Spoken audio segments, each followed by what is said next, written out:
I never thought a regular drive home could change my life forever. It was a Friday evening, and I was exhausted after a long day at work. I work in IT, which means staring at screens for hours, dealing with endless code, and troubleshooting other people's problems. By the time I got into my car, all I wanted to do was make it home, have a cold beer, and collapse on the couch. I remember the weather was gloomy that evening, gray skies with a constant drizzle. It wasn't a downpour, but it was enough to make the roads slick. My phone buzzed with notifications from group chats, emails, and random social media updates, but I ignored them. I was too tired to care. I turned on my playlist, let the bass of my favorite tracks thump through the car, and zoned out. But then it happened. It was quick like a flash. I took a turn too fast, not realizing the sharp curve ahead. My tires screeched, struggling to grip the wet asphalt, and before I could react, I felt the sickening lurch of my car spinning out of control. The world became a blur of gray, black, and green as I veered off the road.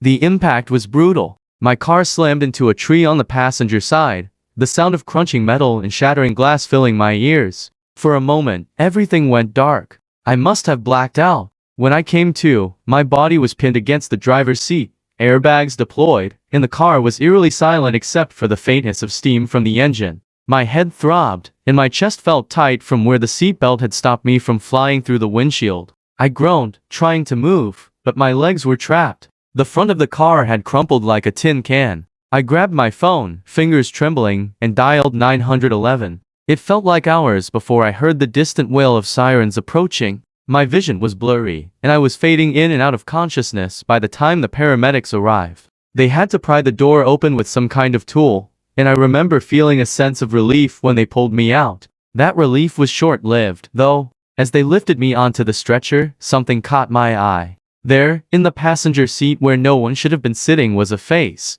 Pale, bloodied, and wide-eyed. I blinked, convinced I was hallucinating, but the face didn't disappear. It was a woman. What? I tried to speak, but the words caught in my throat. One of the paramedics noticed my confusion and looked where I was staring. He turned back to me, his face a mixture of shock and concern. "Who was with you?" he asked, looking down at the empty seat beside me. "And no one," I stammered. "I was alone." He gave me a strange look, but didn't say anything else. They rushed me to the hospital, where I was treated for a concussion, broken ribs, and a fractured leg. But I couldn't shake the image of the woman's face in my passenger seat. A few days later, after I was discharged from the hospital, I went to the impound lot to see what was left of my car. It was completely totaled, just a heap of twisted metal and broken glass. But something made me pause. As I walked around the car, I noticed deep scratches on the passenger side door, like someone had clawed at it from the inside. My heart raced.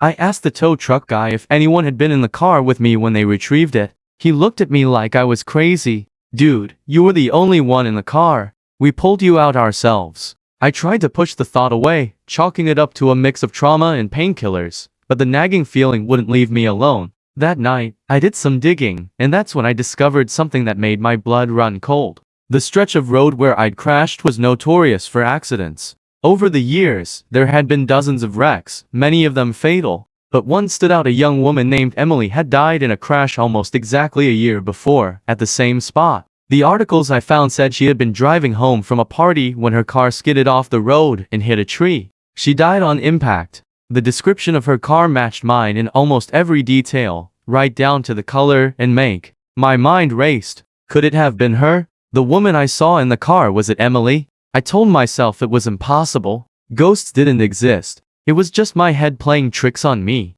But I couldn't shake the feeling that something wasn't right. Every night, I'd wake up drenched in sweat, hearing the screech of tires and the sound of glass shattering. And worse, every time I passed a mirror or glanced at a reflective surface, I'd see her. That same pale face staring back at me. A week later, I got a call from the insurance company. They were finalizing the paperwork for my totaled car, but the agent on the phone said something strange. "Mr. Patel, we've reviewed the footage from the dashcam you installed in your vehicle. We just need to confirm something with you."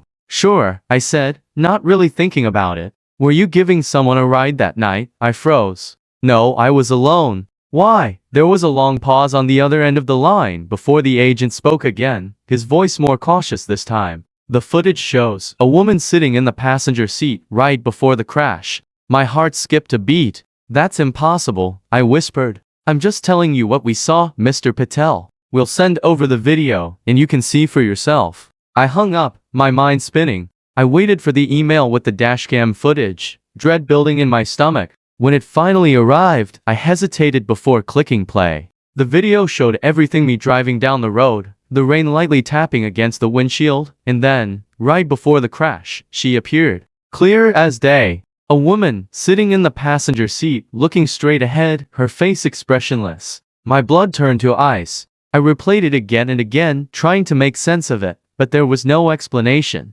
She was there, but I hadn't picked anyone up. I was alone. I started seeing her everywhere after that, not just in mirrors or videos, but in real life. She'd be standing on the side of the road when I drove by, or sitting in a coffee shop when I walked past. Always watching me, always waiting. It was like she was tethered to me, following me wherever I went. I couldn't take it anymore. I had to know what was going on, so I did the only thing I could think of. I tracked down Emily's family. They lived a couple of towns over, and after some awkward phone calls, I managed to speak to her mother. I told her the truth, or at least, as much of it as I could. She listened quietly, her voice trembling as she responded. "You're not the first person to contact us about Emily," she said. "Other people have seen her, too. People who crashed on that same road." My stomach twisted. "What do you mean? She doesn't rest," her mother whispered. "She died angry. She was fighting with her boyfriend the night of the crash. They'd broken up, and she was on her way to confront him. She never got the chance." I didn't know what to say. I felt like I was spiraling, like none of this was real. "You need to find peace for her," her mother said softly, "or she'll never leave you alone. I'm writing this now because I don't know what else to do. I've tried everything: talking to priests, going to therapists, even visiting the crash site and leaving flowers. But she's still here, watching me, waiting, and I'm terrified that the next time I get behind the wheel, I won't be the only one driving." To anyone reading this, if you ever find yourself on that road, slow down. And if you see a woman in your passenger seat, don't ignore her, because she's not just a memory. She's real.